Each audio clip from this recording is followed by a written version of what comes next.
Prieš savaitę VSD paskelbė pranešimą, kad artėjant energetikos sistemos sinchronizacijai su Europa, institucijos gyventojus ragina išlikti budreis. Ir ten paminėjo, kad labai tikėtina, kad Baltijos valstybių elektros sistemų sinchronizacijai su vakarais bus aktyviau vykdomos mažai resursų reikalaujančios dezinformacijos kampanijos. Jų tikslas daryti įtaką Baltijos valstybių visuomenėms ir įtikinti, esą Baltijos šalis nesugeba būti savarankiškos ir negali užtikrinti patikimo elektros sistemos veikimo be Rusijos. O sprendimas atsijungti nuo Brel žiedo lems nestabilumą energetikos sektoriuje ir energijos išteklių kainų augimą. Ir mes, aišku, jau iš karto prieš keletą dienų ir pačią jau atsijungimo ir testų dieną matėm keletą Lietuvoje žinomų veikėjų ir influencerių iš kitos tos pusės, tų kabutėse kitaip mąstančių, jie pradėjo pasisakyti prieš tą atsijungimą nuo Brel žiedo. Gal ne visai prieš, man atrodo, nei vienas labai kategoriškai nesakė, kad reikia atsijungti, bet visi labai aiškiai leido suprasti, kad čia yra negera idėja ir taigi prie Rusą buvo geriau ir ko mums čia daryti nesąmonės. Turbūt vienas juokingiausių postų, tai buvo iš Mindaugo Puidoko, mums gerai žinomo veikėjo. Geras ir absoliučiai saugus pasirengimas atsijungimui nuo Brel jau matosi Kaune 2 šauktukai. Tikrai jokių elektros trikdžių nėra. Jei kas mato, tai skubiai pasitikrinkite sveikatą ar politinės pažiūras. Skaitau puolančius komentarus apsiputojusius nuo pykčio ir stebiuosi. Visose Circle K kolonėlėse filmuojama viskas. Linkiu nustoti kledėti, kad gali krūva lapelių pašaliniai klijuoti. Kam nepatinka, tiesa, kad man nepavyko įsipilti kūro, siūlau rinktis kitame FB puslapyje.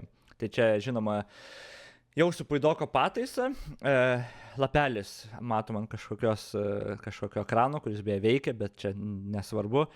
Dėl su Brel projektu susijusio elektros tiekimo sistemos trikdžių degalinė laikinai neveikia.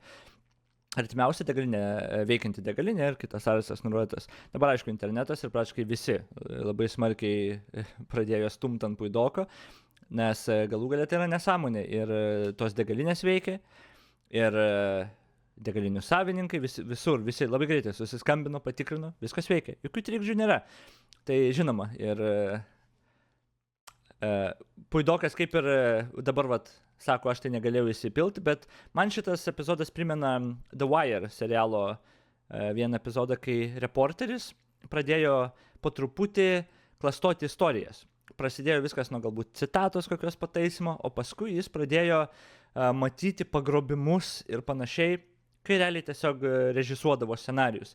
Ir ten, kai galų galiai jį prigavo vienas redaktorius dirbantis naujienų agentūrai, sako, visą laiką prasideda viskas nuo galbūt vieno kito teisingo dalyko, bet labai staigiai patvirtinto dalyko, kad įgautų krediškumo žmogus, bet tada labai staigiai viskas pakrypsta iki tokių per didelių sutapimų, tarkim, kur koks šansas, kad būtent Puidokas atsidurs būtent toj degaliniai, kur jam vos ne prieš akis lapelius klijuoja, kad dėl Brel neveikia degalinė.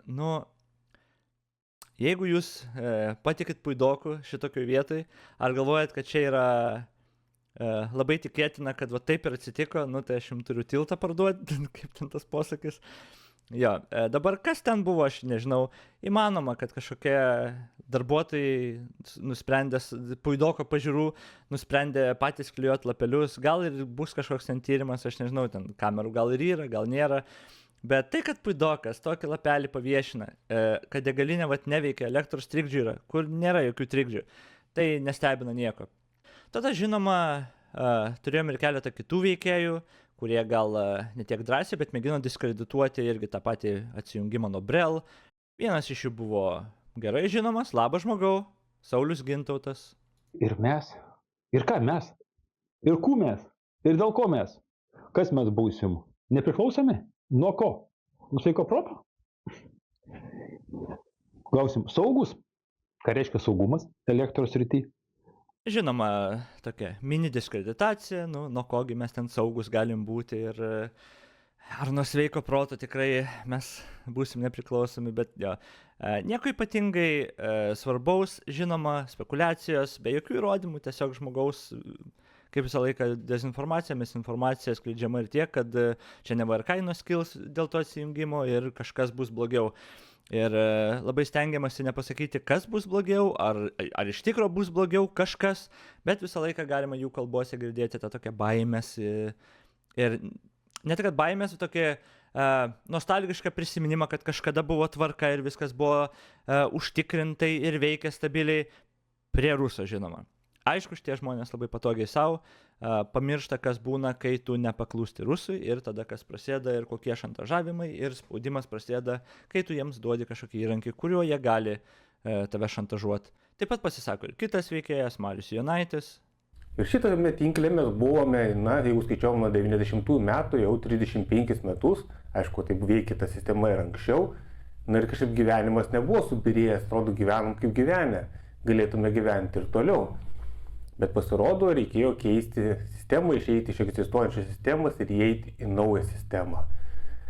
Ir lygiai tas pats naratyvas irgi rodomas, kaip transliuojamas, kad galbūt nebuvo taip blogai ir viskas kaip buvo gerai, ir ko mes čia dabar darom kažką, ir ko mes čia traukiamės. Aišku, paskui apeliuojam ir tai, kiek kainavo, ir iš kur čia tie pinigai, bet čia jau visos detalės nesvarbu. Bet jo, žmonės nesusitaiko visiškai su tuo, kad Rusija nėra pakeliui jokiai demokratiniai šaliai ir kad jeigu tu nori iš tikro būti nepriklausoma, tu turi bent jau nuo Rusijos atsiriboti. Ar tai reiškia, kad tu turi būti priklausomas nuo kažkurių kitų? Ne, nebūtinai.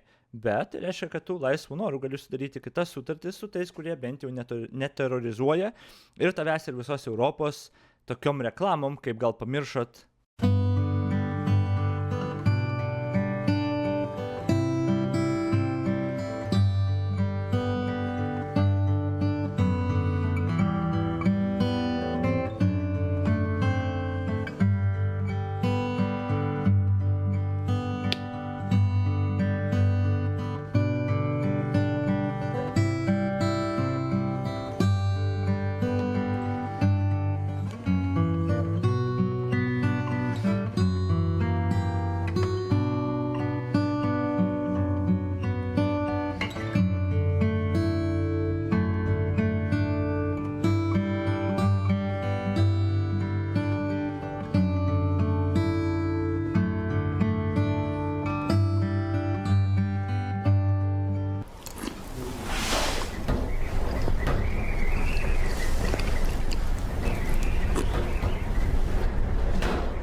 Galit prisiminti, pažiūrėti reklamą, kaip Rusija, kokius perspėjimus ir kokius siuntė Europai palinkėjimus 2022 metais, 2023 metais, maždaug kokias mes kalėdas turėsime Europai. Kai jie terorizavo visus, vėlgi, mėgino bent jau terrorizuoti, kad neturėsit elektros, neturėsit šildymo, tai yra, ką Rusija daro ir kaip Rusija išnaudoja šitos geopolitinius svertus, ir vieną iš jų tik panaikinom. Ir žinoma, mūsų Lietuvos vatnikams, kurie net save vadina vatnikais, tai nepatinka. Jie norėtų, kad būtų šiek tiek kitaip ir jie vis dar tikisi, kad šita pasaulio tvarka grius vieną dieną. Tai yra, visi turės dėrėtis su rusais individualiai, kas būtų rusam labai naudinga. Aš nežinau, kokia pasaulio tvarka bus ir kokios vieną dieną, kaip čia kalbos vyks ir turės vykti. Bet tikiuosi, mes tikrai nebepabandysim tokios dienos, kai turėsim tartis su Rusija. Taip pat dar, žinoma, ir pakalbėjo šiek tiek labai trumpai Lekstutis. Dabar jau esam visiškai europiniai, turėsim gerą, patikimą, europietišką elektrą. Ir tikrai vienas yra toksai jaudulys, kad kokie pikti dėdės ir tetos nenutrauktų tų jungčių su ES. Nes kai buvom prie Brel žiedo, tai automatiškai kaip ir turėjom tokį kaip ir stogą. Nes patys savo laidų netraukinės, ne? Jeigu mes kalbam apie blogą Baltarusiją, apie labai labai blogą Rusiją, taigi, kaip jie trauks? Savi savų, kaip sakant, nenutraukinėja, ne? Šiek tiek juokinga, kad Lekstutis pats nelabai turbūt ir suprato, kad pasisakė būtent už tą pasitraukimą. Nes, taip, stogas, žinoma, prie Ruso buvo geriau, vėlgi naratyvas toliau veikia, bet prie Ruso, žinot, buvo geriau. Nes turėjom stogą ir niekas, taigi, savų nenutrauks laidų. Bet problema tokia ir yra, kad kai kažkokį kitą variantą tu nori priimti, Rusija tada tuos laidus nutraukia. Vėlgi, kam, jeigu jiem taip nesvarbu, tai ir yra teroristinė šalis, kuri neleistų kitų pasirinkimų daryti.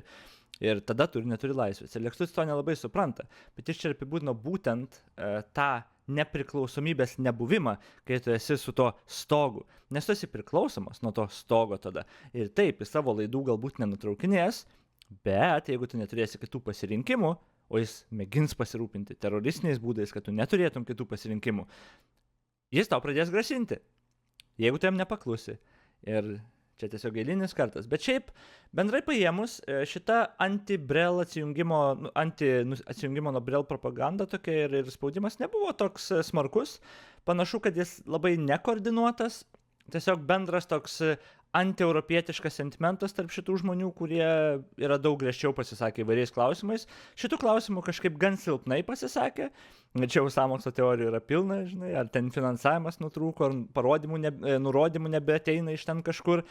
Bet man neįdomu spekulacijos. Esmė ta, kad mes gan neblogai, manau, atsilaikėm. Ir aš džiaugiuosi šitą istorinę akimirką ir tikrai Lietuvos nepriklausomybės kelias toliau tęsiasi ir džiaugiuosi, kad mes esam daug artimesni dabar su Europą visom įmanomom prasmėm ir aš džiaugiuosi, kad tai nepatinka visiems, kurie dar vis norėtų vienaip ar kitaip Rusą pamatyti, su kuriuo reikės Lietuvai dėrėtis.